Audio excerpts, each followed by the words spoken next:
والسلام على أشرف الأنبياء والمرسلين سيدنا محمد وعلى آله وأصحابه أجمعين. رب اشرح لي صدري ويسر لي أمري واحلل عقدة من لساني يفقه قولي. سب سے پہلے میں اس تاخیر کے لیے معذرت خواہ ہوں، اور مجھے اندازہ نہیں تھا کہ ٹریفک کے پنڈی کی طرف اتنے مسائل ہوتے ہیں اور رات کے وقت. تو امید ہے کہ آپ یہ تاخیر بھی برداشت کریں گے اور میری کچھ ثقیل گفتگو بھی برداشت کریں گے انشاءاللہ.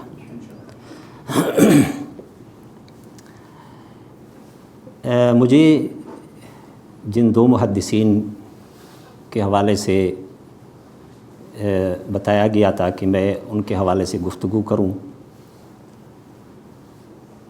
ان دونوں میں ہمارے پہلے محدث امام مسلم ہیں، اور ان کے نام سے ہم واقف ہیں اور ان کی کتاب سے بھی کسی حد تک واقف ہیں.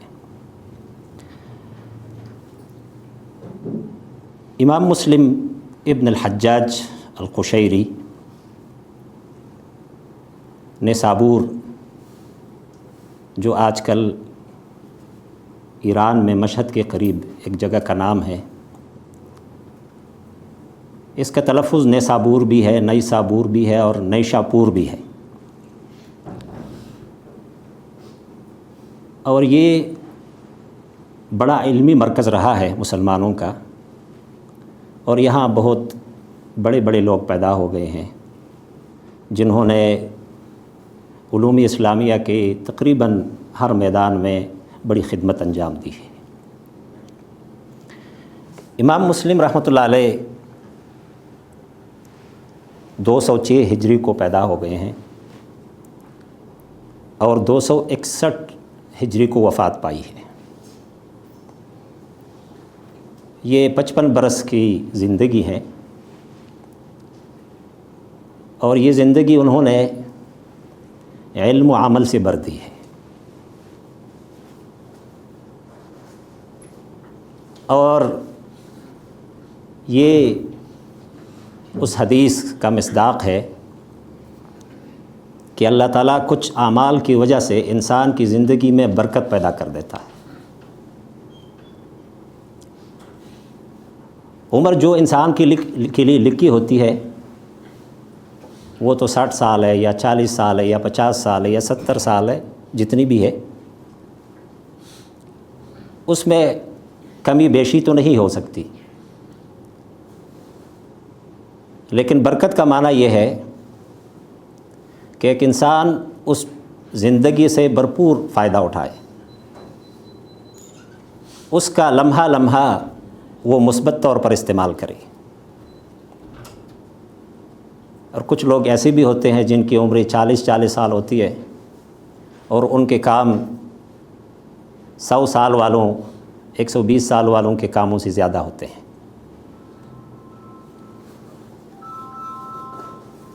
اور اس کی بڑی مثالیں ہیں پرانے زمانے میں بھی اور آج کے زمانے میں بھی. امام نووی رحمۃ اللہ علیہ اس کی بہت بڑی مثال ہے کہ 45 سال کی عمر میں وہ فوت ہو گئے ہیں. ٹوٹل ان کی عمر 45 سال تھی.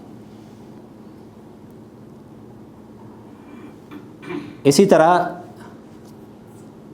متاخرین میں سے مولانا عبدالحی لکھنوی تھے جن کی عمر 40 سال ہی تھی، لیکن تقریباً انہوں نے 115 کتابیں لکھی ہیں، اور ہر کتاب اپنے فن میں ایک بنیاد کی حیثیت رکھتی ہے. تو اللہ رب العزت نے ان لوگوں کی زندگی میں بڑی برکت ڈالی تھی، اور اس کے کچھ وجوہات تھی. آج ہماری زندگی گزر جاتی ہے، ہمیں اندازہ نہیں ہوتا کہ کیسے گزر جاتی ہے. بہرحال میں پہلے اس معاشرے کے کچھ چیدہ خصوصیات کی طرف اشارہ کرنا چاہتا ہوں ویسے آج کے دور میں ہمارے مسلمان معاشرے اس معاشرے کے بارے میں زیادہ کچھ نہیں جانتے، اور اسلامی تاریخ کا ہمارے پاس کوئی مضمون بھی زیادہ تر نہیں ہوتا، اور جس قوم کو اپنی تاریخ سے کاٹ دیا گیا، اس کا مطلب یہ ہے کہ اس کے سامنے سارے راستے بند کر دیے گئے۔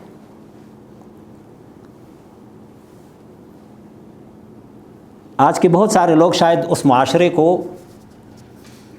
ایک پسماندہ معاشرے کے طور پر دیکھیں گے کہ وہ پسماندہ معاشرہ تھا،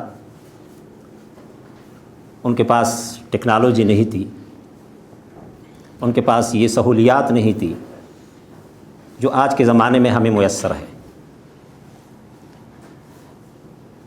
لیکن جب ہم اس معاشرے کا مطالعہ کرتے ہیں تو اس کے اندر ہمیں عجیب عجیب سی چیزیں مل جاتی ہیں، نمونے مل جاتے ہیں، اور مجموعی طور پر اگر ہم اس پر نظر ڈالیں تو ہمیں نظر آتا ہے کہ وہ ایک علمی معاشرہ تھا۔ مسلمانوں کا معاملہ ایک علمی معاشرہ تھا، اور اس کی ایک بڑی دلیل یہ تھی کہ اس معاشرے میں ہر بات نہیں چل سکتی تھی، جیسا کہ آج کے معاشرے میں بہت ساری باتیں چل جاتی ہیں، لیکن اس زمانے میں تحقیق ہوتی تھی، لوگ پوچھتے تھے کہ آپ کہاں سے یہ بات کر دیتے ہیں۔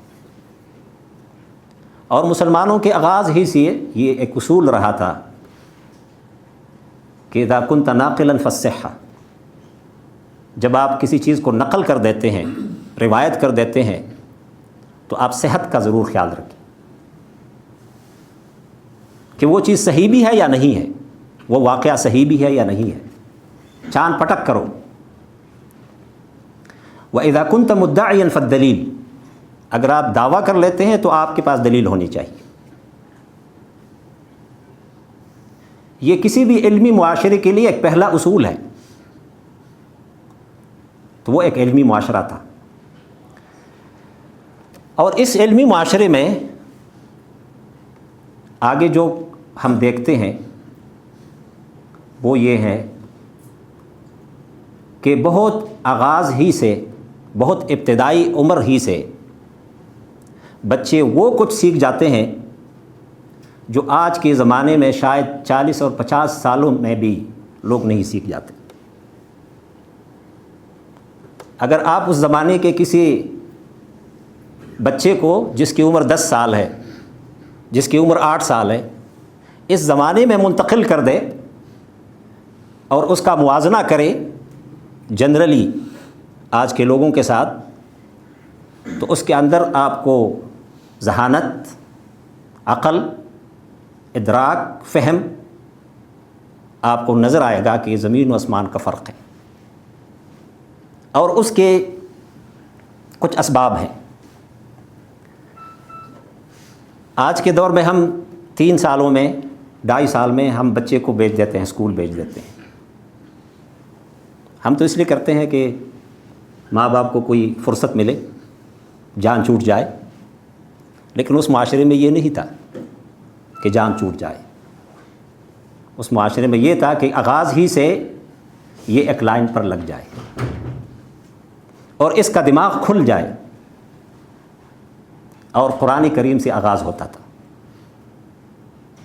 کسی بھی علم کا قرآن کریم ہی سے آغاز ہوتا تھا، یہاں تک کہ اس زمانے میں جو سائنسدان بھی پیدا ہو گئے ہیں، جابر ابن حیان جیسے لوگ، انہوں نے بھی قرآن کے حفظ ہی سے آغاز کیا ہے اور پھر آگے بڑھے ہیں، اور 8، 10، 12 سال تک قرآن حفظ کرتے تھے، اس کے بنیادی مضامین سمجھنے کی کوشش ہوتی تھی، زندگی کے بنیادی مسائل سیکھتے تھے، اور اس کے بعد وہ کسی خاص فیلڈ، میدان کی طرف متوجہ ہو جاتے تھے۔ تو امام مسلم رحمۃ اللہ علیہ کے معاملے میں بھی ہم یہ چیز دیکھ لیتے ہیں کہ تقریباً 12 سال کی عمر تک یا 14 سال تک انہوں نے جو بنیادی علم ہے وہ سیکھا تھا، اور اب وہ حدیث کا باقاعدہ سماع کر رہے ہیں، حدیث کی مجلسوں میں بیٹھتے ہیں، حدیث روایت کر رہے ہیں اور حدیث کو حفظ کر رہے ہیں۔ ایک اور جو خصوصیت تھی جس کی طرف اشارہ بھی ہو گیا کچھ، ذہانت اور فطانت کا، کہ بچے بڑے ذہین ہوتے تھے، اور اس کا ایک سبب معاشرے کا عموماً نیکی کی طرف رجحان تھا۔ نیکی جب غالب ہوتی ہے، فطرت جب پاک ہوتی ہے، تو ذہانت اپنا کام کر کے دکھاتی ہے۔ جب معاشرہ برائیوں سے بھر جاتا ہے تو انسانی دماغ آلودہ ہو جاتا ہے، اور وہ کسی ایک پوائنٹ پر فوکس نہیں کر سکتا، اس کی توجہ نہیں بن جاتی۔ میں یہ کہتا ہوں کہ آج کے آلات ہوتے اور اس زمانے کے ذہانت ہوتی تو انسان کہاں تک پہنچ جاتا۔ امام شافعی رحمۃ اللہ علیہ کا مشہور شعر جو تقریباً ہم میں سے ہر ایک نے سنا ہے کہ شکوت الی وکیع سوء حفظی، مجھے کچھ مسئلہ ہو گیا حفظ کرنے میں، یاد کرنے میں، اچانک ایک بریک لگ گئی، کوئی کیا ہو گیا، کچھ یاد نہیں ہو رہا۔ تو اپنے استاد وکیع جو بڑے محدث تھے ان سے میں نے گلہ کیا، اپنی بات بتا دی کہ مجھے کچھ یاد نہیں ہو رہا۔ فارشدنی الی ترک المعاصی، تو انہوں نے مجھے گناہ چھوڑنے کی وصیت کی، اس کی نصیحت کی کہ گناہ چھوڑ دیں۔ وقال ان العلم نور اللہ ونور اللہ لا یعطی لعاصی، یہ جو علم ہے یہ اللہ کا نور ہے، اور گناہ گار بندے کو یہ نور نہیں دیا جاتا۔ تو یہ تیسری خصوصیت تھی اس زمانے کی جو ہمیں عموماً نظر آتی ہے۔ ایک اور خصوصیت ہے، اور وہ علم کے لیے سفر کرنا۔ شاید کوئی بڑا عالم مل جائے اس زمانے کا جس نے اپنا شہر نہ چھوڑا ہو، جس نے اپنی بستی نہ چھوڑی ہو، اور جس نے اس زمانے کے بڑے بڑے علمی مراکز کا سفر نہ کیا ہو۔ اور ہم اگر یہ بھی تھوڑا سا ذہن میں رکھے کہ سفر ہوتے کیسے تھے، تو اس کی اہمیت کا بھی اندازہ ہو جاتا ہے۔ اور پھر یہ ہے کہ اس کا اگر ہمیں اندازہ ہو جائے تو ان لوگوں کی عظمت کا بھی ایک نقش ہم محسوس کرتے ہیں اپنی دلوں کے اوپر، کہ یہ کتنے عظیم لوگ تھے، کس مقصد کے لیے اتنی بڑی بڑی تکلیفیں برداشت کرتے تھے۔ اور جب ان کے نام پھر ہماری زبانوں پر آ جائے تو رحمۃ اللہ علیہ، رحمہ اللہ، یہ ہماری زبانوں سے نکلی ہر وقت، کہ کتنا بڑا کام ان لوگوں نے کیا ہے۔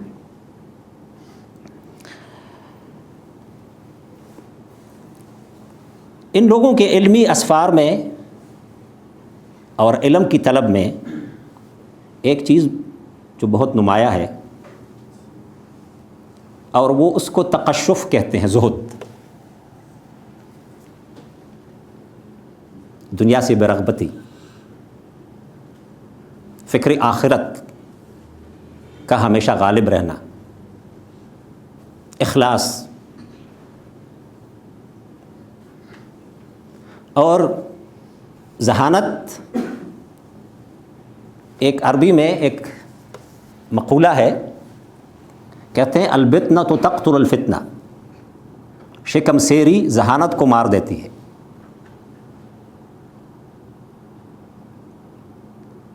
تو اس زمانے یہ چیز بھی تھی، اتنے وسائل نہیں تھے، پیٹ بھر کر کھانا مشکل تھا، اور ان چیزوں پر توجہ نہیں تھی اس حوالے سے۔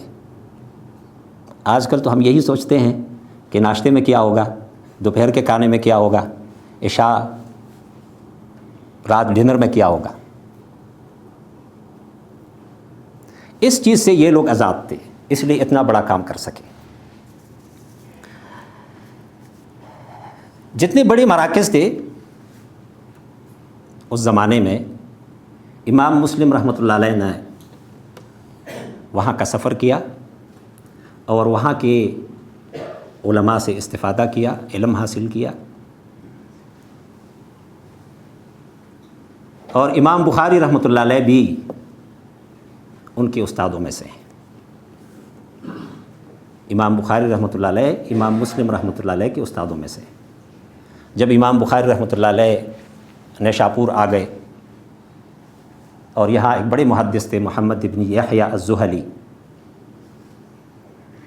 ان کا بڑا حلقہ درس ہوتا تھا، تو امام بخاری رحمۃ اللہ علیہ اس میں بیٹھتے تھے اور مسلم بھی بیٹھ جاتے تھے۔ اور اسی دوران امام مسلم نے امام بخاری سے کچھ نہ کچھ علم حاصل کیا اور ان کے بہت گرویدہ ہو گئے، امام بخاری کے بہت گرویدہ ہو گئے، یہاں تک کہ جب امام بخاری رحمۃ اللہ علیہ کے لیے ایک مسئلہ بنا، اور وہ مسئلہ تھا کہ امام بخاری رحمۃ اللہ علیہ فرماتے تھے کہ لفظی بالقرآن مخلوق، کہ جو میں تلاوت کرتا ہوں یہ مخلوق ہے۔ اور ظاہر ہے کہ یہ مسئلہ بہت بڑا مسئلہ تھا۔ ابھی ابھی امام احمد رحمۃ اللہ علیہ جیل سے نکلے تھے اس مسئلے پہ، جو معتزلہ کا یہ اور موضوع ہے مستقل، کہ کتنا بڑا فتنہ تھا کہ یہ اللہ کا کلام قدیم نہیں ہے، یہ حادث ہے، جیسی مخلوق ہے، جیسا انسان پیدا ہو جاتا ہے، دوسری چیزیں پیدا ہو جاتی ہیں، اسی طرح اللہ کا یہ کلام بھی پیدا ہوا۔ لیکن امام احمد کے جو پیروکار تھے وہ اعتدال میں نہیں رہے، وہ رد عمل کا شکار ہو گئے، ان پر ظاہر ہے کہ بہت سختیاں کی گئی، تو وہ کہنے لگے کہ حتیٰ کہ یہ جو کاغذ ہے یہ بھی قدیم ہے، یہ بھی پرانا ہے، اور جو بول لیتے ہیں ہم یہ بھی پرانا ہے۔ تو امام بخاری نے جب یہ بات کی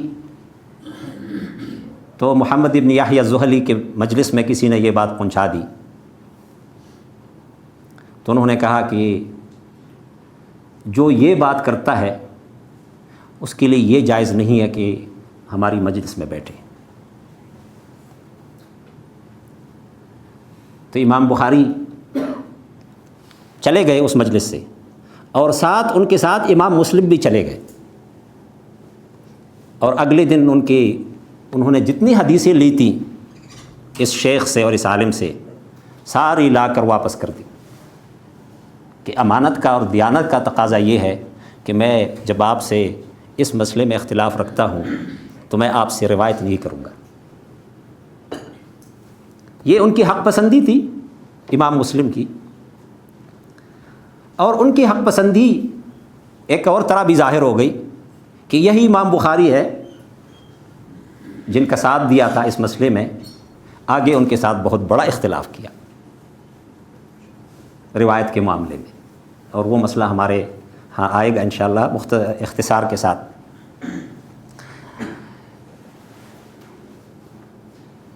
امام مسلم کی کتاب ہمارے ہاں صحیح مسلم کے نام سے مشہور ہے، لیکن اس کا ایک نام جامع بھی ہے، اور یہ ایک اصطلاح ہے محدثین کے ہاں، کتابوں کی تصانیف کی مختلف اصطلاحیں ہیں، ایک جامع ہے، ایک سنن ہے، موطأ ہے، مصنف ہے۔ بہرحال جو جامع ہے اس کا معنی لفظ ہی کے اندر ہے کہ وہ کتاب جس نے زندگی کے تمام مسائل کا احاطہ کیا ہو، ہم کہتے ہیں بہت جامع شخصیت ہے.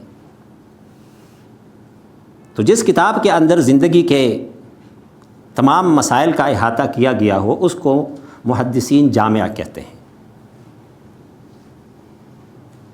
کچھ لوگوں نے کہا کہ امام مسلم اور اس کے اندر ظاہر ہے کہ ایمانیات، اعمال، عبادات، آگے سے زہد، تقوی، اخلاقیات، جنت، دوزخ،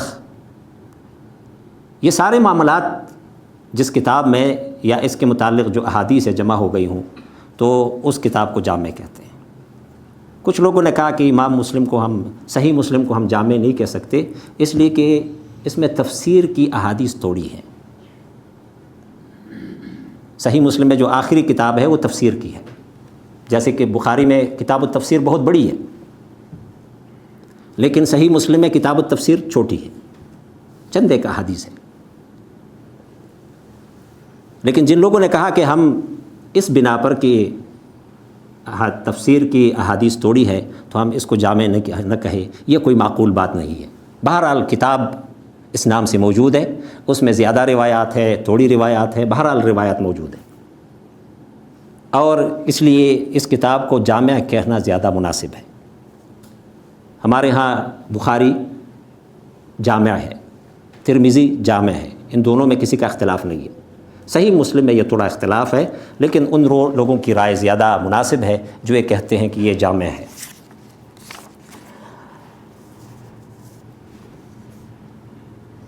امام مسلم نے اس کتاب میں یہ شرط رکھی ہے کہ میں اس میں صحیح احادیث جمع کروں گا. پہلے احادیث جمع کرنے کا کام ہوا تھا. ہر زمانے کے اپنے تقاضے ہوتے ہیں. امام احمد رحمۃ اللہ علیہ نے جب احادیث جمع کی تو اس زمانے کا تقاضا یہ تھا کہ احادیث کو کسی طرح مدون کیا جائے، کسی طرح ان کو کتابی شکل دی جائے. یہ بات کی بات ہے کہ اس میں سے چاند پٹک کی جائے کہ کون سی حدیث صحیح ہے اور کون سی ضعیف ہے. پہلے تو یہ ہونا چاہیے کہ ہمارے پاس احادیث جمع ہو. اگر احادیث جمع ہی نہیں ہے تو ہم کس چیز کا جائزہ لیں گے؟ تو جو یہ آغاز کے جو علماء تھے انہوں نے یہ جمع کیے، محدثین تھے، انہوں نے جمع کیا. امام احمد نے تقریباً 30,000 احادیث. یہ تو مشکل تھا کہ ہر حدیث پر حکم لگا دیا جائے، ہر حدیث کے بارے میں تحقیق کی جائے. اور ان کے اور بھی مسائل تھے زندگی کے بہت بڑے، صرف ایک مسئلہ بھی تو نہیں ہوتا تھا. تو امام بخاری اور امام مسلم کے زمانے تک ظاہر ہے کہ احادیث جمع ہو گئی تھی، لیکن اب کرنے کا کام یہ تھا کہ کون سی حدیث صحیح ہے. اس لیے کہ معاملہ دین کا ہے اور دین کے لیے ٹھوس دلیل چاہیے. اگر دین کا کوئی مسئلہ اس پر کوئی دلیل نہیں ہے تو یہ دین نہیں ہے، یہ کسی کے ذہن کی پیداوار ہوگی. امام مسلم نے اور اس سے پہلے امام بخاری نے یہ شرط رکھی تھی کہ ہم صحیح احادیث کو جمع کریں گے، اور بہت بڑی یرقریزی سے انہوں نے کام لیا، بہت گہرائی کے ساتھ انہوں نے احادیث کو جمع کیا ہے. یہاں تک کہ انہوں نے روات کے جو حدیث کے راوی ہیں ان کے مختلف درجے متعین کر دیے ہیں، ان کے اساتذہ کے اعتبار سے، ان کے شاگردوں کے اعتبار سے. مثال کے طور پر امام زہری یعنی آپ کہہ سکتے ہیں کہ وہ حدیث کے محور ہیں، جیسے حضرت ابو ہریرہ ہے. تابعین میں امام زہری. اور اس لیے حدیث کے خلاف جو پروپیگنڈا کرنے والے ہوتے ہیں وہ سب سے زیادہ ابو ہریرہ اور سب سے زیادہ امام زہری پر حملہ آور ہوتے ہیں، اس لیے کہ انہوں نے بہت ساری احادیث روایت کی ہیں. تو امام زہری کے بہت شاگرد تھے، امام مالک بھی ان کے شاگردوں میں سے تھے۔ سفیان ابن عیینہ ہے، لیث ابن سعد ہے۔ لیث ابن سعد مصر کی فقیہ ہے، اور علماء نے لکھا کہ کان افقہ من مالک، یہ مالک سے بڑھ کر فقیہ تھے، لیکن ان کا علم ہمیں نہیں ملا۔ لیکن ضیع علمہ تلاميذہ، ان کے شاگردوں نے ان کا علم ضائع کیا۔ امام ابو حنیفہ رحمۃ اللہ علیہ کو بڑے ہونہار شاگرد ملے، امام مالک کو ملے، امام شافعی کو ملے، لیکن ان کو شاگرد نہیں ملے اچھے، ورنہ بہت بڑے فقیہ تھے، اور ان کے سخاوت کا چرچا تھا۔ اللہ نے علم بھی دیا تھا، اللہ نے دولت بھی دی تھی۔ وہ بھی امام زہری کے شاگرد تھے۔ تو امام بخاری رحمۃ اللہ علیہ نے اور امام مسلم نے امام زہری کے شاگردوں کے مختلف درجے قائم کیے ہیں۔ پہلے درجے میں کون سا شاگرد تھا، دوسرے درجے میں کون سا تھا، تیسرے درجے میں تھا، چوتھے، پانچویں۔ تو پہلے درجے میں جو شاگرد تھے وہ تھے کہ جنہوں نے امام مالک کے ساتھ بہت عرصہ گزارا، اور وہ بہت مضبوط حافظے کے مالک تھے، جیسے امام مالک تھے۔ دوسرے درجے میں لیث ابن سعد ہے، جو کہ حافظے میں امام مالک سے کم نہیں تھے، لیکن چونکہ وہ مصر سے تھے اور زہری مدینہ میں تھے، آتے تھے، ملتے تھے، بیٹھ جاتے تھے، لیکن امام مالک کی طرح ان کے ساتھ تو نہیں بیٹھ سکتے تھے۔ تو امام بخاری نے یہ درجہ جو قائم کیا کہ اب دیکھ لو، اگر ایک حدیث امام مالک روایت کرے اور دوسری حدیث لیث ابن سعد روایت کرے امام زہری سے، اور دونوں کے درمیان تصل ہو، تو کس کی حدیث کو ترجیح دیں گے؟ حافظے میں تو کوئی مسئلہ نہیں ہے، لیکن جو وقت امام مالک نے گزارا ہے وہ لیث ابن سعد نے نہیں گزارا، یہاں اس لیے ترجیح دی جائے گی اس کو۔ اور پھر دوسری بھی ترجیحات ہیں کہ کتنے لوگ ہیں، ایک طرف کتنے لوگ ہیں، دوسری طرف کتنے لوگ ہیں۔ بہرحال انہوں نے یہ نہیں کیا کہ سارے چونکہ حافظ ہیں، بہت مضبوط لوگ ہیں، اور ان کے ثقاہت میں بھی، ثقہ ہونے میں بھی، معتبر ہونے میں بھی کوئی شک نہیں ہے، سب کو کبھی ایک درجے میں نہیں رکھا۔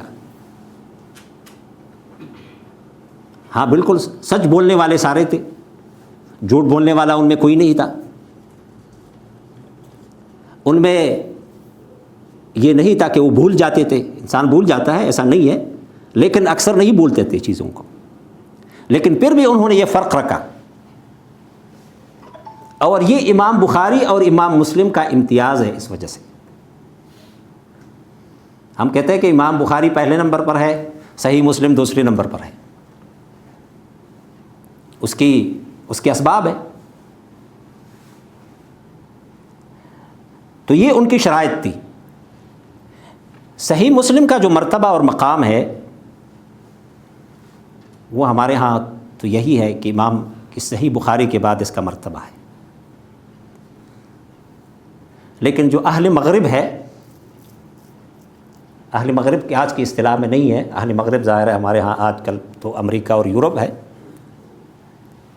لیکن مسلمانوں کے لیے اہل مغرب ہاں الجزائر، تیونس، مراکش، اندلس، ان کو مغاربہ کہتے تھے کہ یہ مغاربہ ہے، اور باقی جو عالم اسلامی تھا اس کو مشارقہ کہتے تھے، مشرق اور مغرب، ظاہر مسلمانوں کی دونوں طرف حکمرانی تھی۔ تو جو اہل مغرب تھے، اہل مغرب کے ماشاءاللہ بہت الگ جو آپ کہہ سکتے ہیں کہ ان کا امتیازی شان کیا ہے۔ میں صرف ایک اشارہ کر دیتا ہوں، باقی یہ الگ موضوع ہے کہ اہل مغرب کے ہاں تعصب اہل مشرق کے نسبت بہت کم ہے۔ مغرب سے ہوتے ہوئے مشرق میں پھر تقریباً مجھے لگتا ہے کہ تعصب کی جو انتہا ہے وہ برصغیر پر ہو گئی ہے۔ تو اہل مغرب کہا کرتے تھے کہ صحیح مسلم کا مقام اور مرتبہ صحیح بخاری سے اونچا ہے، اور اس لیے انہوں نے صحیح مسلم پر کام بھی بہت کیا۔ ایک موطا امام مالک پہ انہوں نے بہت کام کیا، اور ایک صحیح مسلم پہ انہوں نے بہت کام کیا۔ وہاں کے علمی حلقوں میں یہ دو کتابیں بہت رائج ہو گئی تھیں۔ باقی کچھ کتابیں مثلا سنن ابن ماجہ یا سنن ترمذی یا سنن نسائی، یہ وہاں تک بہت بعد میں پہنچ گئی ہیں، لیکن بخاری، مسلم، موطا یہ بہت آغاز ہی سے اہل مغرب کے ہاں مشہور ہو گئی تھی۔ تو انہوں نے یہ کہا کہ صحیح مسلم صحیح بخاری پر فوقیت رکھتی ہے، لیکن اگر ہم واقعی دلائل کو دیکھ لیں تو ہمیں نظر آتا ہے کہ صحیح بخاری کو فوقیت حاصل ہے صحیح مسلم پر۔ ہاں، دونوں صحیح کتابیں ہیں، لیکن بخاری کو اس کے اندر کچھ خصوصیات ایسی ہیں، کچھ چیزیں ایسی ہیں جن کی وجہ سے اس کو فوقیت دینا پڑتی ہے۔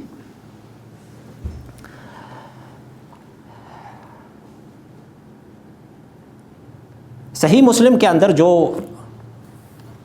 عنوانات ہے، جیسے مثلا میں آپ کے سامنے ایک عنوان ذکر کر لیتا ہوں، باب السؤال عن ارکان الاسلام، ارکان اسلام کے بارے میں سوال کرنا۔ تو یہ عنوان امام مسلم نے خود نہیں رکھا، یہ عنوان شارحین نے رکھا۔ امام نووی ہے، قاضی عیاض ہے، قرطبی ہے، مفسر نہیں، دوسرے محدث قرطبی ہے، اور دوسرے لوگ ہیں جنہوں نے یہ عنوانات رکھے ہیں۔ امام مسلم نے جو کام کیا وہ یہ کیا کہ ایک موضوع سے متعلق جتنی احادیث ہیں ان کو ایک ہی جگہ اکٹھا کر دیا۔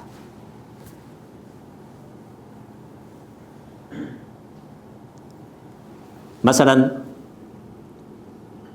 ماں باپ کے ساتھ حسن سلوک، تو اس کے متعلق جتنی بھی احادیث ہے وہ ساری اکٹھی کر دی ایک ہی جگہ پر۔ امام بخاری میں آپ ڈھونڈ لیں گے تو ایک حدیث آپ کو کتاب کے آغاز میں ملے گی، دوسری اس کی کتاب کے آخر میں ملے گی، لیکن صحیح مسلم میں یہ ساری احادیث ایک ہی جگہ مل جائیں گی۔ لیکن انہوں نے عنوان نہیں دیا، ٹاپک نہیں دیا، یہ انہوں نے چھوڑ دیا۔ لوگوں نے اس کی مختلف توجیحات کی ہے کہ انہوں نے کیوں ایسا کیا۔ امام بخاری کے ہاں، ترمذی کے ہاں، ابو داود کے ہاں تو ہم دیکھ لیتے ہیں کہ جب وہ حدیث ذکر کر لیتے ہیں تو اس کا ایک عنوان مقرر کر لیتے ہیں، لیکن امام مسلم نے یہ کام نہیں کیا۔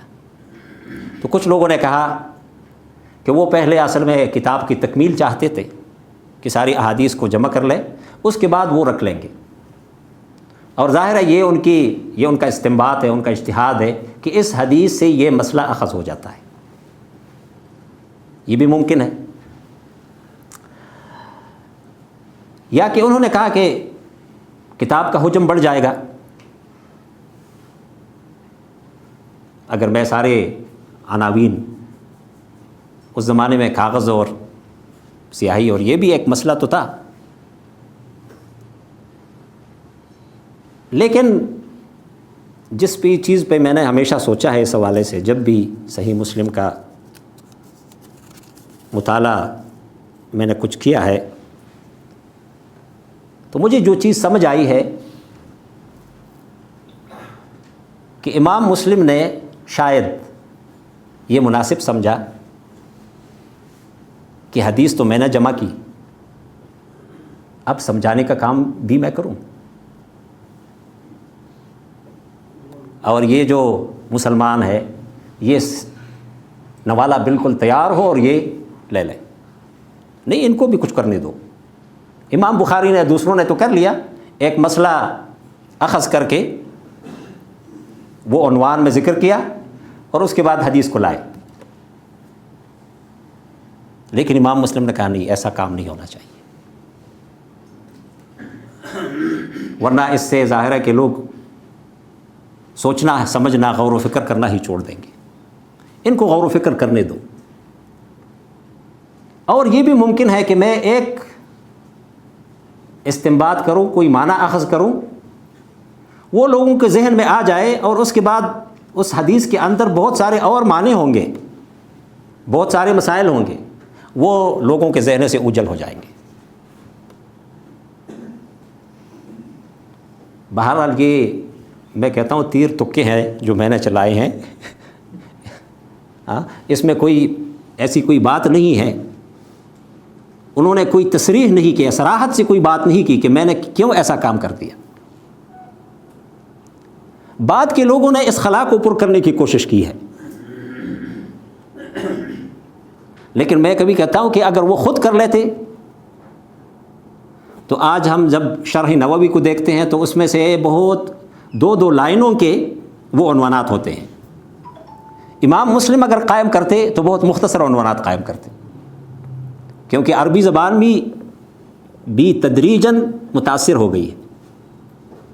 اس زمانے میں لوگ بڑے فصیح اور بلیغ تھے, زبان بہت لوگوں کو بہت گرفت تھی زبان پر, لیکن بعد میں یہ گرفت کمزور ہو گئی. جیسے ہم بہت ساری چیزوں میں کمزور ہو گئے تو عربی زبان میں بھی ہم کمزور پڑ گئے, حتیٰ کہ عرب بھی کمزور پڑ گئے. اور آج تو بالکل ہمارا ناتا رشتہ وہ عربی کے ساتھ کٹ گیا. حتیٰ کہ عرب ممالک میں بھی لوگ عربی نہیں جانتے.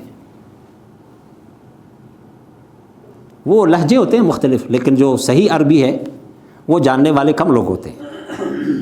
حتیٰ کہ یونیورسٹیوں میں بھی پڑھاتے ہیں تو انہی لہجوں میں پڑھاتے ہیں. مصر کا اپنا ہے, کویت کا اپنا ہے, سعودی عرب کا اپنا ہے, شام کا اپنا ہے.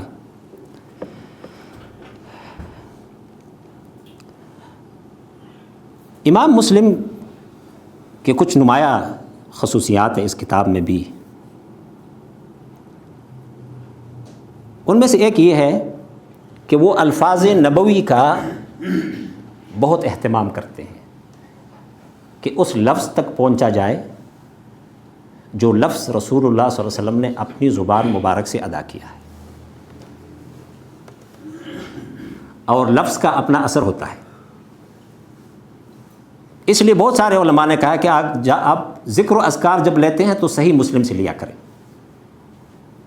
اس لیے کہ امام مسلم نے یہ کوشش کی ہے کہ رسول اللہ صلی اللہ علیہ وسلم کے لفظ تک پہنچا جائے. ایک علم حدیث کا ایک بڑا مشہور مسئلہ ہے, اور وہ ہے روایت بالمعنی, کہ آپ معنی روایت کر سکتے ہیں. آپ کو الفاظ بھول گئے ہیں تو آپ مفہوم ادا کر سکتے ہیں. قرآن کے ساتھ یہ کام نہیں کر سکتے, حدیث کے ساتھ یہ کام ہو سکتا ہے کہ کبھی آپ بھول جاتے ہیں تو آپ معنی ادا کرتے ہیں. اگر یہ سختی کی جائے تو علم کی آگے منتقلی بند ہو جائے گی. ایک وقت ایسا آتا ہے کہ آپ کو حدیث بالکل یاد ہے, لیکن وہ لفظ ابھی یاد نہیں آتا. آپ کہتے ہیں حدیث کا مفہوم ہے, یہ موقع ہے بتانے کا. اگر آپ یہ کہیں کہ نہیں میں نے بیان نہیں کرنا حدیث کا معنی, تو اس کا مطلب ہے کہ موقع ضائع ہو گیا, پیغام نہیں پہنچا. لیکن اس ضمن میں ایک بات یاد رکھنا بہت ضروری ہے, اور وہ یہ کہ بہت سارے لوگوں نے جنہوں نے حدیث پہ تنقید کی ہے انہوں نے اس مسئلے کو بھی چھیڑا ہے اور اس کو بھی ایک دلیل بنا دیا ہے. سر سید احمد خان نے آغاز میں یہی بات کی کہ آپ دیکھیں کہ ایک بات جب 10 بندوں سے گزر جاتی ہے تو اس کی شکل کیا ہو جاتی ہے. میں آپ کو ایک بات بتا دیتا ہوں, آپ اگلے بندے کو بتا دیتے ہیں. 10 بندوں کے بعد ہو سکتا ہے کہ پورا مضمون ہی بدل گیا ہو. انہوں نے حدیث کے حوالے سے یہ بات کی ہے. ظاہر ہے ایک عام بات ہوتی ہے, ایک حدیث کا معاملہ ہوتا ہے, دین کا معاملہ ہوتا ہے. جو لوگ دین پر جان دینے کے لیے تیار تھے, کیا وہ رسول اللہ صلی اللہ علیہ وسلم کے الفاظ یاد نہیں کرتے تھے؟ جب وہ یہ دیکھتے تھے کہ وہ کہاں پہ دائیں مڑے ہیں, کہاں پہ بائیں مڑے ہیں, ان کے سر اور داڑھی مبارک میں کتنے بال سفید تھے، یہ سب کچھ اگر وہ یاد کرتے تھے اور انہوں نے آگے منتقل کر دیا ہے تو رسول اللہ صلی اللہ علیہ وسلم کے الفاظ بھی وہ یاد کرتے تھے۔ ہاں مثلا کچھ ایک لفظ کا انکا انکا، ایسے چھوٹے موٹے الفاظ کا تو محدثین نے کہا کہ ان میں اٹکنا ضروری نہیں ہے، اور انہیں شرط لگا دی جو بندہ عربی زبان نہیں جانتا اور ایک مترادف لفظ کے ساتھ معنی ادا نہیں کر سکتا، اس کے لیے جائز نہیں ہے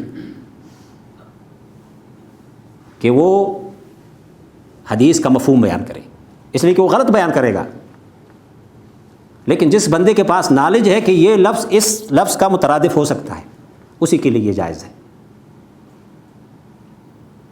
تو اس کا دروازہ اتنا کھلا بھی نہیں تھا اس حوالے سے جتنا لوگوں نے سمجھا۔ ہاں کسی حدیث میں ایک لفظ کا 10 حدیثوں میں کوئی لفظ بدلا ہے اور اس کا مفہوم کسی اور لفظ کے ساتھ ادا ہو گیا ہے، لیکن امام مسلم نے یہ کوشش کی ہے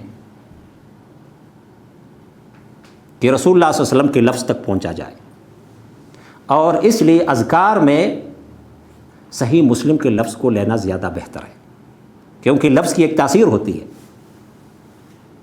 ہمارے ہاں جو معصورات ہیں، ہم ان کو معصورات کیوں کہتے ہیں؟ یعنی وہی معنی ہم اپنی زبان میں بھی ادا کر سکتے ہیں، دوسرے الفاظ میں بھی ادا کر سکتے ہیں، لیکن رسول اللہ صلی اللہ علیہ وسلم کے الفاظ کے اندر ایک جامعیت ہے جو کہ ہمارے الفاظ کے اندر نہیں ہو سکتی۔ اس لیے اپنی طرف سے اذکار گڑنا یہ صحیح نہیں ہے، جو کبھی کبھار ہم کر لیتے ہیں ایک خاص تعداد کے ساتھ، حالانکہ رسول اللہ صلی اللہ علیہ وسلم سے کوئی مروی چیز بھی ہوتی ہے اس حوالے سے۔ جیسے کہ ایک دفعہ ایک امام صاحب نماز کے بعد کہہ رہے تھے کہ اگر کسی کے سر میں درد ہے تو وہ اپنا دایاں ہاتھ اپنے ماتھے پہ رکھ کے یا قویو یا قویو یہ 8 دفعہ پڑھے تو اس کا درد دور ہو جائے گا۔ حالانکہ سنت کے اندر ایک دعا موجود ہے، اگر لوگوں کو وہی دعا بتا دی جائے تو اس کی تاثیر زیادہ ہوگی۔ یہ تو میرا تجربہ ہے، رسول اللہ کی بات میں کیوں نہیں بتاتا لوگوں کو؟ تو اس حوالے سے امام مسلم کو ایک امتیاز حاصل ہے کہ انہوں نے رسول اللہ صلی اللہ علیہ وسلم کے الفاظ نقل کرنے کا بہت بڑا اہتمام کیا ہے۔ دوسری خوبی ہے اس کی حسن ترتیب، بہت اچھی ترتیب انہوں نے دی ہے۔ ایک باب کے اندر آپ کو پہلے جو منسوخ حدیث ہے وہ نظر آئے گی، اس کے بعد ناسخ حدیث نظر آئے گی کہ ہاں پہلے حکم یہ تھا، بعد میں حکم یہ ہو گیا۔ یہاں تک انہوں نے خیال رکھا ہے اس چیز کا۔ اور پہلی حدیث میں ایک لفظ بہت عام ہے، لیکن دوسری حدیث میں اس کو مقید کر دیا گیا، اس کو خاص کر دیا گیا کسی چیز کے ساتھ۔ تو یہ بہت علمی ترتیب ہے اور آسان بھی ہے۔ تیسری اس کی خصوصیت یہ ہے کہ بخاری کو پڑھنا مشکل کام ہے، لیکن صحیح مسلم کو پڑھنا مشکل نہیں ہے، اس لیے کہ اس کے اندر وہ پیچیدگی نہیں ہے جو صحیح بخاری کے اندر ہے۔ صحیح بخاری میں ظاہر ہے کہ انہوں نے بہت بڑا اجتہاد کیا ہے معنی اخذ کرنے کے لیے، اور وہ معنی جو انہوں نے عنوان میں اخذ کیا کبھی بہت گہرا ہوتا ہے، جس کی گہرائی تک کسی کے عام بندی کی نظر نہیں جاتی۔ تو اس سے عالم اور متعلم دونوں ہی فائدہ اٹھا سکتے ہیں اس کتاب کے سے۔ صحیح مسلم کی یا امام مسلم کی جو سب سے بڑی خوبی ہے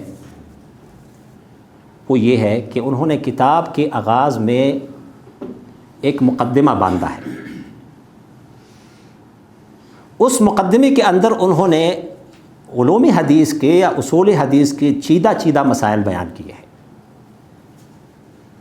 کہ روایت کیسے ہونی چاہیے، کس سے لینی چاہیے، کس سے نہیں لینی چاہیے، اور رسول اللہ صلی اللہ علیہ وسلم پر جھوٹ باندھنے کی سزا کیا ہے۔ تقریباً کوئی 5 یا 6 عنوانات انہوں نے باندھے ہیں بڑے بڑے۔ جو پہلا عنوان ہے کہ ثقہ لوگوں سے، معتبر لوگوں سے حدیث لی جائے. اس لیے کہ اس زمانے میں بھی جواہر اور ہیروں کے ساتھ کچھ خزف ریزے بھی مولانا اصلاحی مرحوم کے اصطلاح کے مطابق وہ بھی شامل ہو گئے تھے. ظاہر حدیث کی مارکیٹ تھی، تو اس مارکیٹ میں ہر کوئی اپنا سامان بیچنا چاہتا تھا. اس سے حدیث کی اہمیت کا بھی اندازہ ہو جاتا ہے. اور مولانا مودودی رحمۃ اللہ علیہ یہ بھی کہتے ہیں کہ یہ بھی ایک حدیث کی حجیت کی ایک دلیل یہ بھی ہے کہ لوگ من گڑت حدیثیں بناتے تھے. کیوں بناتے تھے؟ اگر حدیث حجت نہ ہوتی، اس کی کوئی حیثیت نہ ہوتی، تو لوگ اپنے آپ کو کیوں تھکا دیتے ہیں؟ اس کا مقابلہ کیوں کرتے ہیں؟ تو حدیث کی ایک مسلمہ حیثیت تھی، اس لیے لوگ اس مسلمہ حیثیت کو ٹارگٹ کرنا چاہتے تھے من گڑت روایتوں کے ذریعے. تو محدثین نے یہ شرط رکھی، یہ امام مسلم نے تو باقاعدہ لکھ دیا، یہ شرط محدثین کے ان کے ذہن میں بھی تھا اور وہ اس کو پریکٹیکلی اپلائی بھی کرتے تھے. یہ صحابہ کے زمانے سے یہ چیزیں موجود تھیں. ہاں اصطلاحات تو بعد میں وضع کی گئی ہیں، صرف و نحو کے قواعد بھی بعد میں وضع کیے گئے ہیں، لیکن عربوں کے ذہن میں تو یہ قواعد تھے. وہ جب بولتے تھے تو صحیح بولتے تھے. آج مجھے پشتو زبان کے قواعد سمجھ نہیں آتے، لیکن میں پشتو بول لیتا ہوں تو صحیح بول لیتا ہوں.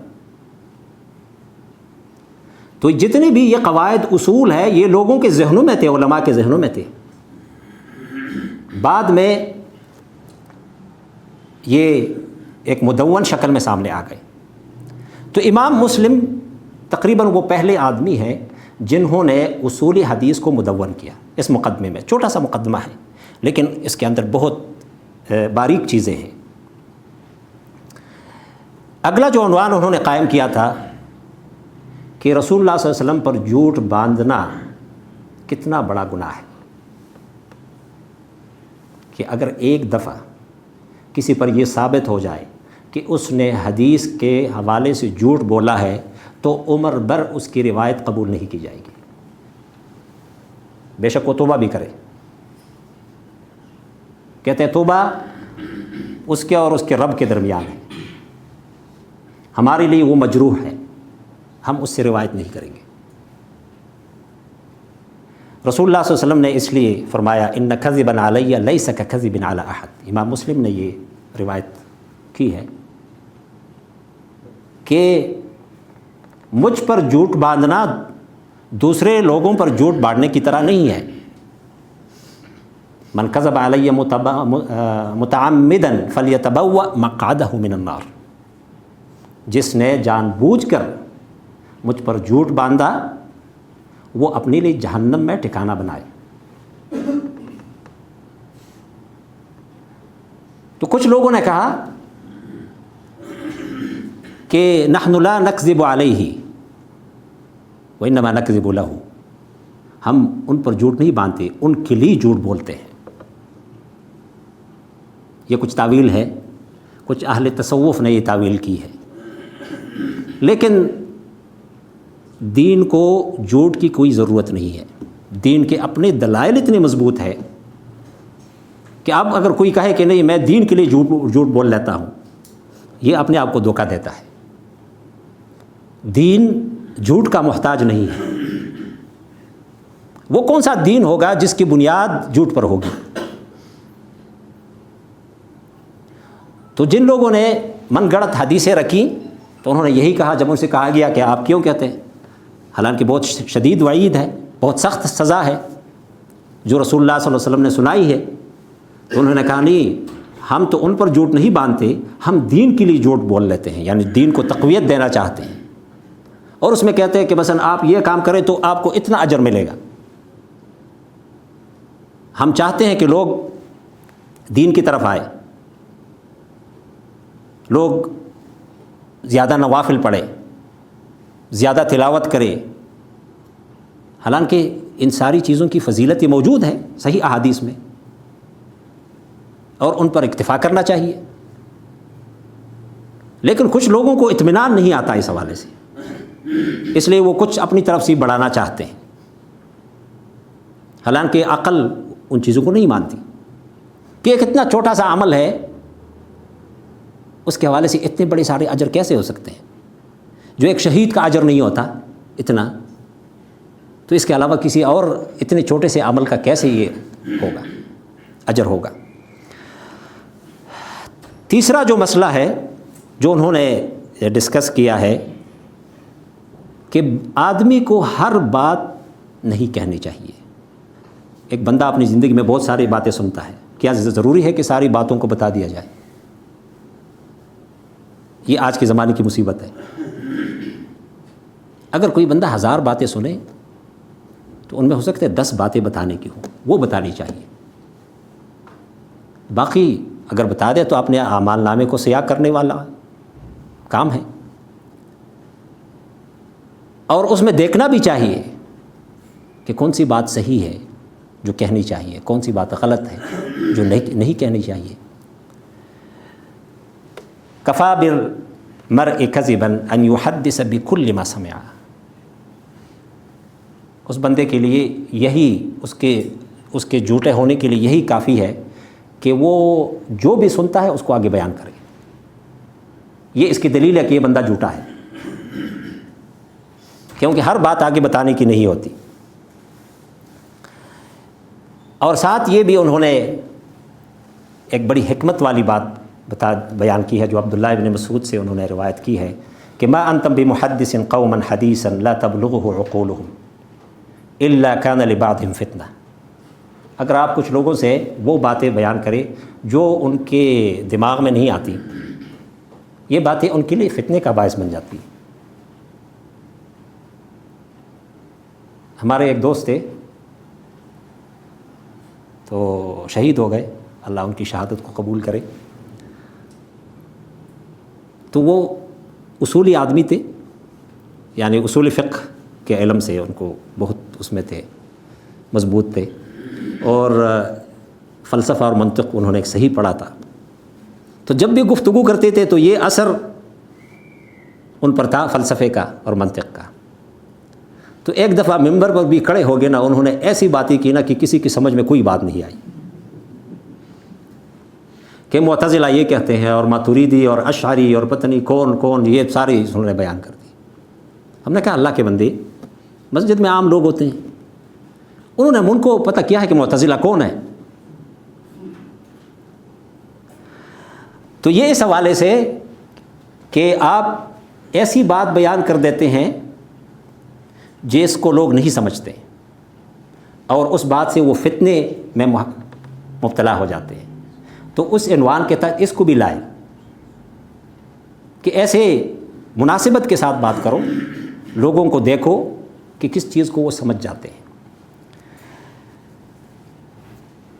کمزور لوگوں سے، جن کا حافظہ کمزور ہے، ہو سکتا ہے کہ باقی وہ عادل ہو، یعنی ان کی شہادت قبول ہو سکتی ہے، جھوٹے نہیں ہیں، ان کے اندر فسق نہیں ہے، بڑے گناہ نہیں ہیں، لیکن ان سے حدیث نہ لو، اس لیے کہ حافظے میں کمزوری ہے. ایک بندہ نیک ہو سکتا ہے، اور بہت سارے ایسے نیک لوگ تھے.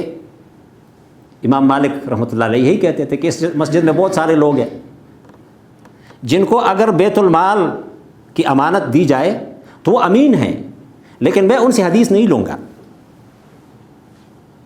اس لیے کہ وہ حدیث کے اہل نہیں ہیں. اللہ نے یہ تفاوت رکھا ہے بندوں کے درمیان، کسی کے پاس کس چیز کی صلاحیت ہوتی ہے، کسی کے پاس کس چیز کی. ہمارے ہاں ظاہر ہے کہ آپ دیکھیں بچوں کے حوالے سے یہی ہوتا ہے کہ ہم ہر بچے کو ڈاکٹر بنانا چاہتے ہیں، ہر بچے کو انجینئر بنانا چاہتے ہیں، حالانکہ اس کے اندر نہ رجحان ہوتا ہے، نہ اس کی دلچسپی ہوتی ہے، نہ اس کی اہلیت ہوتی ہے. تو جس کے اندر انجینئر کی اہلیت ہے اس کو ہم ڈاکٹر بنا دیتے ہیں، تو نتیجہ صاف ظاہر ہے. اور اسی طرح آپ دوسری طرف دیکھیں تو یہ جو اہلیت ہے یہ ضروری ہے. اور یہ بھی فرمایا کہ آخر زمانے میں ایسے لوگ ہوں گے یحدثونکم بما لم تسمعوا، کہ وہ آپ کو ایسی حدیث بیان کریں گے جن کو نہ آپ نے سنا ہوگا نہ آپ کے آباء و اجداد نے سنا ہوگا. فَإِيَّاكُمْ وَإِيَّاهُمْ، تو ان سے محتاط رہو. ایسے لوگ ہوں گے، اور ظاہر ہے کہ یہ احادیث کا ایک انبار لگا ہوا ہے. اتنی من گڑت احادیث، اور ہر جگہ، ہر مجلس میں اور ہر خطبہ جمعہ میں ہر طرف یہ چیزیں مل جاتی ہیں. اور لوگ ظاہر ہے اس چیز پہ توجہ نہیں دیتے. ایک امام صاحب کو میں نے ایک دو دفعہ بتا دیا کہ جو حدیث آپ بیان کرتے ہیں لولا لما خلقت الافلاک، یہ حدیث نہیں ہے، آپ اسے بطور حدیث پیش نہ کریں. علامہ اقبال نے اس کو عموماً انسان کے لیے لیا ہے کہ انسان اگر تو نہ ہوتا تو میں یہ کائنات پیدا نہ کر دیتا. یہ کسی کا قول ہے، حدیث نہیں ہے. اور یہ عربی زبان کے حوالے سے بھی اس کے اندر خامی ہے، لغت کے اعتبار سے بھی. لیکن پھر بھی میں دیکھتا تھا کہ وہ اسی کو دہراتے تھے. کچھ لوگ ہوتے ہیں کہتے ہیں آپ کہاں سے آئے ہیں، آپ ایک نیا دین لے کر آئے ہیں. میرے دادا مرحوم کہتے تھے کہ ہمارے ہاں حیلہ اسقاط ہوتا ہے. جب کوئی دفن ہو جاتا ہے، دفن ہونے سے پہلے جو ہوتے ہیں نا دیندار لوگ ہوتے ہیں، مولوی حضرات کچھ، وہ ایک دائرے میں بیٹھ جاتے ہیں. جو لوگ پشتون بیلٹ سے واقف ہیں نا، وہاں یہ مسائل زیادہ تھے، تو پیسے بانٹ دیتے تھے کہ یہ فدیہ ہو گیا. تو کہتے تھے کہ اگر 1000 فدیہ ہے تو آپ اس دائرے میں گھوم جائیں یہ پیسے تو یہ 1 لاکھ بن جاتے ہیں.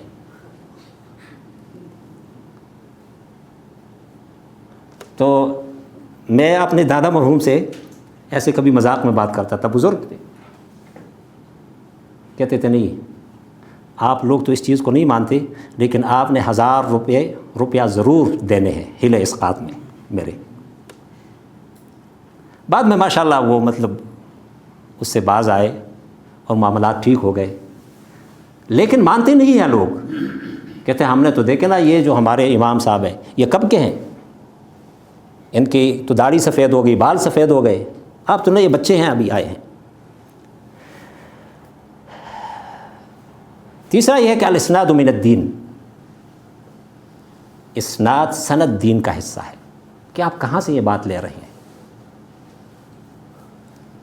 اور یہ بات بھی ساتھ ان ھذا العلم دین فانظروا عمن تأخذون دینکم، یہ جو علم ہے یہ دین ہے، یہ دیکھو کہ آپ کہاں سے یہ دین لے رہے ہیں. آج کل جو کہتے ہیں نا کہ کسی کی اس کو نہ دیکھو، اس کی بات اس سے لے لو، اس کے عمل کو نہ دیکھو کہ وہ کیا کرتا ہے، یہ دیکھو کہ وہ کیا کہتا ہے. سلف میں اس چیز کی نفی ہے. ابن سیرین یہی فرما رہے ہیں کہ ان ھذا العلم دین، یہ جو علم آپ لے رہے ہیں یہ دین ہے. فانظروا عمن تأخذون دینکم، یہ دیکھ لو کہ کس سے آپ یہ دین لے رہے ہیں. یہ دیکھنا ضروری ہے، اس لیے کہ اس کی شخصیت کا اثر ہوگا. ایک بندہ شراب پیتا ہے لیکن ممبر پر وہی کہتا ہے انما الخمر والمیسر والانصاب والرجس من والازلام رجس من عمل الشیطان فاجتنبوہ. کوئی بھی نہیں روکے گا، اس لیے کہ وہ خود اس کا نہیں ہے عمل. ہاں یہ نہیں ہے، یعنی یہ نہیں ہے کہ کلی اس کی نفی ہے، کوئی اس کا اثر نہیں ہوگا، لیکن کما حق ہو اس کا اثر نہیں ہوتا. اور یہ دیکھنا ضروری ہے کہ کس سے آپ اپنی دین کو لے رہے ہیں، اس کے اندر امانت دیانت کوئی ہے.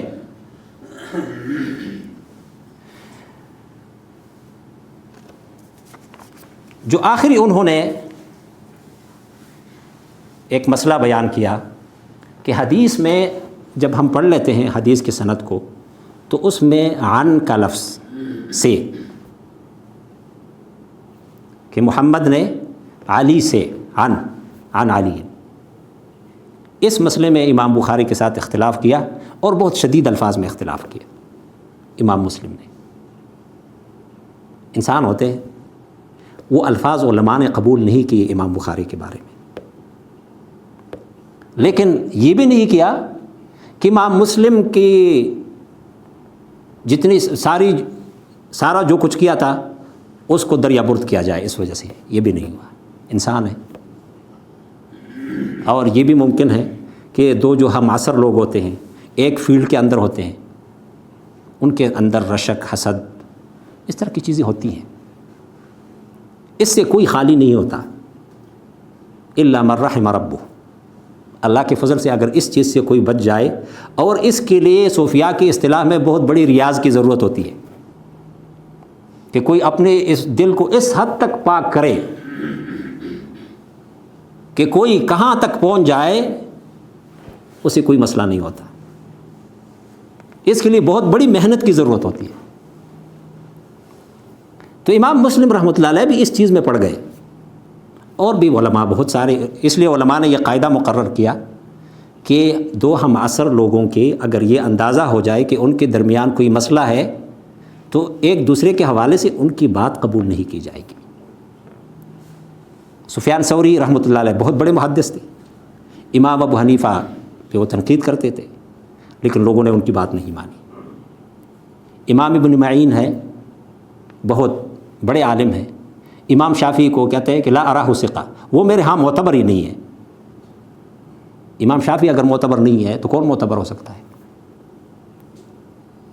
تو امام مسلم کو بھی یہ مسئلہ ہو گیا، اور انہوں نے بہت شدید الفاظ میں امام بخاری پر تنقید کی کہ انہوں نے اس مسئلے میں کہ اگر دو راوی ہیں ان کا ایک زمانے میں ہونا کافی ہے، یہ ثابت ہونا ضروری نہیں ہے کہ ان دونوں کی ملاقات ہو گئی ہو۔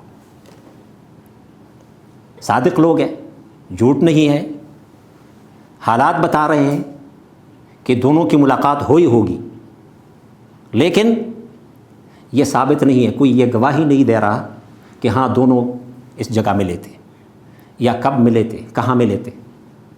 تو امام مسلم کہتے ہیں کہ اس بنا پر کہ دونوں ثقہ ہیں، معتبر لوگ ہیں، اس لیے ہم ان کی روایت کو لیں گے، قبول کریں گے۔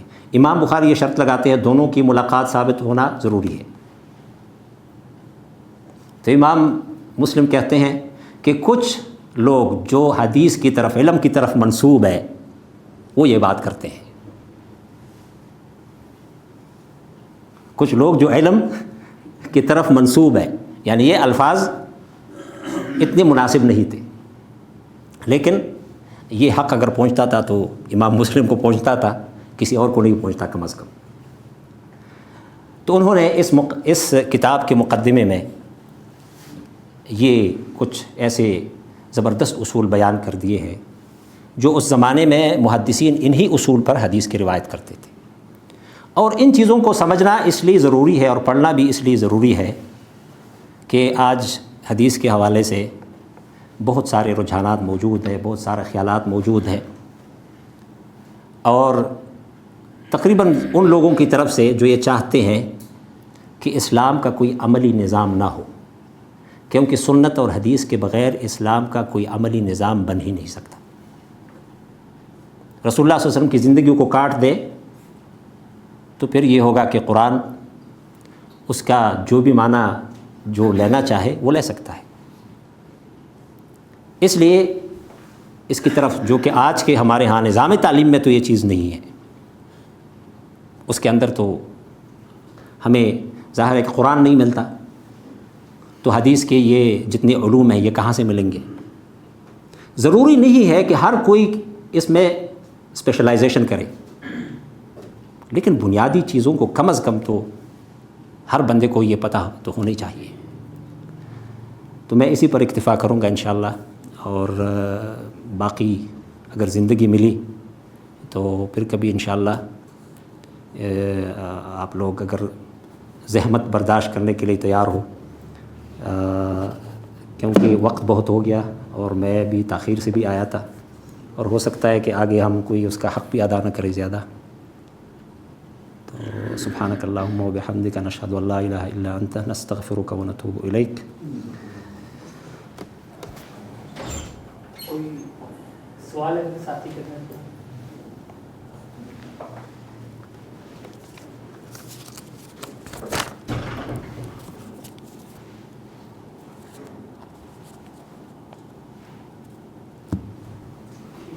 ٹھیک ہے. ترتیب کیسے بنا سکتے ہیں؟ کتاب تو بہت لمبی چوڑی ہے، میں اگر شروع سے پڑھوں گا آگے جاؤں گا پیچھے پھر بھول جاؤں گا، مجھے ترتیب کیسی رکھنی چاہیے؟ ہاں یہ بہت زبردست سوال ہے. اس حوالے سے میں یہ کہتا ہوں جہاں آپ کا پیر اٹک جائے، جہاں سے آپ اذکار سے شروع کریں. جس چیز کو آپ پہلے نمبر پر جس پہ عمل کر سکتے ہیں نا وہاں سے آغاز کریں، اذکار سے کریں، آگے کتاب البر والصلہ والآداب کی طرف جائے. ماں باپ کے ساتھ حسن سلوک، پڑوسی کے ساتھ حسن سلوک، ان چیزوں پر آ جائے. اور حدیث کے آئینے میں اپنے آپ کو دیکھنا یہ بہت ضروری ہوتا ہے. جیسے کہ علماء نے کہا کہ آپ حدیث کی زکوٰۃ ادا کرو، علم کی زکوٰۃ ادا کرو. یعنی آپ کے پاس 100 احادیث ہے تو کم از کم 5 احادیث پہ تو عمل ہونا چاہیے. تو صحیح مسلم آسان کتاب ہے، لیکن اس میں بھی اگر یہ ہے نا کہ آپ کا ابھی ذوق بنا نہیں ہے کسی کا، آپ لوگوں کا تو ماشاءاللہ ذوق ہے اس حوالے سے، میں تو ایک عام بات کر لیتا ہوں، جس کا ذوق نہیں ہے تو اس کو وہاں سے شروع کرنا چاہیے، چھوٹی چھوٹی چیزوں سے. مثلا جو ذکر کا معاملہ ہے نا اس میں کوئی اتنا مسئلہ نہیں ہے. ہاں نہ کسی کو بڑی تکلیف ہوتی ہے ذکر کرنے سے. ہاں یعنی دنیا کو کوئی تکلیف نہیں ہوتی ذکر سے، لیکن اس کو بھی اتنا بھی مطلب منیمائز نہیں کرنا چاہیے کہ کچھ لوگ جو کر لیتے ہیں کہ ذکر کوئی چیز نہیں ہے. ذکر بہت بڑی چیز ہے اور اسی سے آپ آگے بڑھ سکتے ہیں. ہر کوئی بڑھ سکتا ہے. اس کے لیے انسان کو جو ایک تقویت مل جاتی ہے اللہ کے ساتھ، اس کا جو ایک تعلق بن جاتا ہے، اس کی بنیاد پر ظاہر ہے کہ دوسرے جو میدانوں میں ہے آگے بندہ بڑھ جاتا ہے. سر یہ جو آخری مسئلہ آپ نے بیان فرمایا جس میں کہ اختلاف امام مسلم و امام بخاری کے درمیان رہا راوی کے اعتبار سے، ملاقات کے اعتبار سے، صحیح. اس سے کیا متعدد احادیث جو ہیں وہ امام بخاری نے چھوڑ بھی دیں جو امام مسلم نے اختیار کر لیں اس مسئلے کی بنا پر؟ ایسا ہاں نتیجتاً ہوا ہوگا؟ ہاں نتیجتاً یہ ہوا بھی ہے، بلکہ ایک اور زاویے سے بہت سارے ایسے راوی ہیں جو امام مسلم کے ہاں قابل قبول ہے، امام بخاری کے ہاں نہیں ہے. اور اس کا برعکس بھی معاملہ ہے، اس لیے کہ یہ ایک اجتہادی معاملہ ہے. یعنی کوئی ایسا پیمانہ، آج جو ہمارے پاس ترمامیٹر ہوتا ہے نا کہ بخار کتنا ہے، ہاں کسی کا جھوٹ اور سچ، اس کو ایسا تو آلہ تو نہیں ہوتا ناپنے کے لیے. تو یہ تو ہر بندہ یہ جستجو کر لیتا ہے، تو کسی ایک کو اندازہ ہو جاتا ہے دوسرے کو نہیں ہو جاتا. اس لیے یہ بھی ایک قاعدہ ہے کہ جب کسی راوی کے حوالے سے اختلاف پیدا ہو جائے کہ وہ معتبر ہے یا غیر معتبر ہے، ایسی صورتحال میں کیا ہوگا؟ ایسی صورتحال میں جس بندے نے جرح کیا کہ یہ معتبر نہیں ہے، اس کی دلیل دینا ضروری ہے. آپ کیوں کہتے ہیں؟ اگر اس نے یہ کہا کہ جیسے کہ ایک راوی کے بارے میں کہا کہ رأیتہ یرکض البرزون، میں نے دیکھا کہ وہ گدھے کے پیچھے بھاگ رہا تھا، تو دوسرے نے کہا یہ کوئی دلیل نہیں ہے. ہاں گدھا بھاگ گیا تو اس کے پیچھے بھاگنا ہے. تو اس محدث کو یہ بات اچھی نہیں لگی کہ اب دیکھیں نا ایک محدث کیسے ایک گدھے کے پیچھے بھاگ رہا ہے. ہاں تو وہ کیوں نہ بھاگے، آپ ہی پکڑے ان کے لیے، کوئی اور پکڑ لے.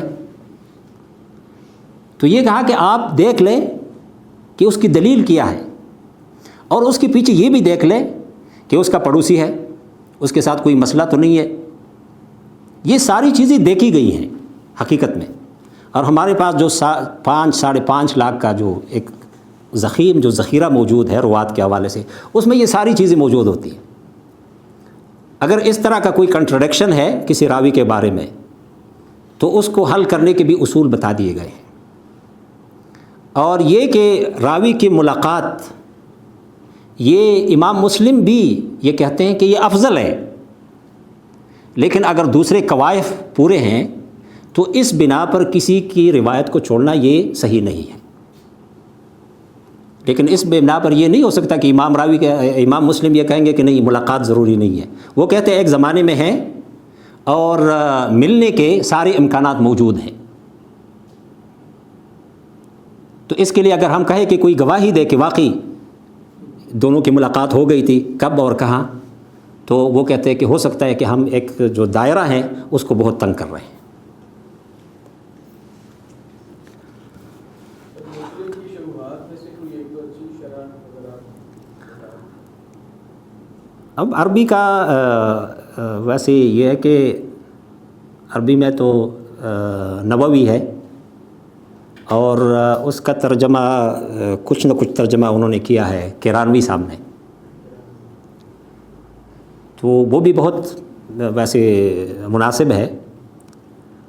اور ایک اس نے مولانا غلام رسول سعیدی نے شرح لکھی ہے ایک اس کی۔ باقی اردو شروح کے حوالے سے میرا زیادہ کچھ نہیں ہے، اس لیے کہ میرا جو زیادہ تر ہے میدان ہے وہ عربی کے اندر ہے، تو اس وجہ سے اور بھی یہ جو ہمارے ہے نوجوان ہیں ان سے آپ پوچھ سکتے ہیں انشاءاللہ۔ یہ سبحانک اللہم و بحمدک نشہد ان لا الہ الا انت نستغفرک و نتوب الیک۔